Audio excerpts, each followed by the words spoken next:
সামনে আসছে ফাগুন, আমরা হবো দ্বিগুণ। মিছিলেও প্রেম হোক ভেঙে যাক মোহ, তুমি সাজো ব্যারিকেড, আমি বিদ্রোহ।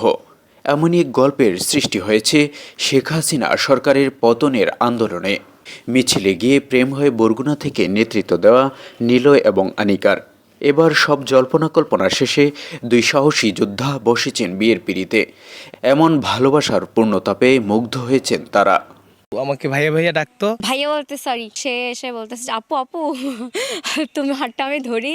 বরগুনা পৌরসভার বাসিন্দা মীর রিজন মাহমুদ নিলয়, তিনি বৈষম্য বিরোধী ছাত্র আন্দোলন বরগুনার সমন্বয়কারী।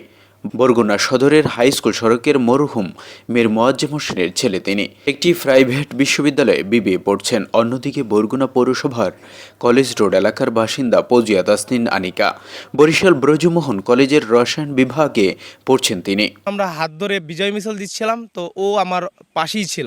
ওকে হাতটা ওইখানে ধরি এবং ওকে আমি সেভ করি। 5 মাসের প্রেম শেষে শুক্রবার বিয়ের বন্ধনে আবদ্ধ হয়েছেন এই প্রেম যুগল। ওই দিন আসর নামাজ শেষে দারুল উলুম নেচারিয়া কামিল মাদ্রাসা মসজিদে কাবিন অনুষ্ঠিত হয়।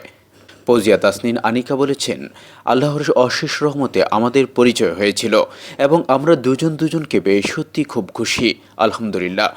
এই পূর্ণতার মাধ্যমে এটাই প্রমাণ পেয়েছি যে নিলয় কথা দিয়ে কথা রেখেছেন। ভাইয়া বলতে সরি, সে এসে বলতেছে আপু আপু তুমি হাতটা আমি ধরি। মীর রিজন মাহমুদ নিলয় বলেন, আলহামদুলিল্লাহ, এই প্রেম জীবনে এসেছিল বলেই আজ আমি সত্যি আনন্দিত এবং এই পূর্ণতা আমাদের ভালোবাসার সত্যতার এবং পবিত্রতার প্রমাণ ছিল। তো আমিও ওকে হাতটা ওইখানে ধরি এবং ওইখান থেকে আমাদের মধ্যে একটু প্রেম নিবেদন শুরু হয়।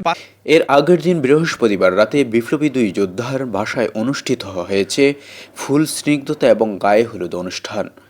সে আয়োজনটা অনেকটা ঘরোয়া পরিবেশেই হয়েছে। 5 আগস্টের পরে আমি ডিরেক্টলি ওকে বললাম যে আমি তোমাকে বিয়ে করতে চাই, তোমাকে আমার ভালো লাগছে। ও আমার মনে হয়েছে ও আমাকে পছন্দ করে।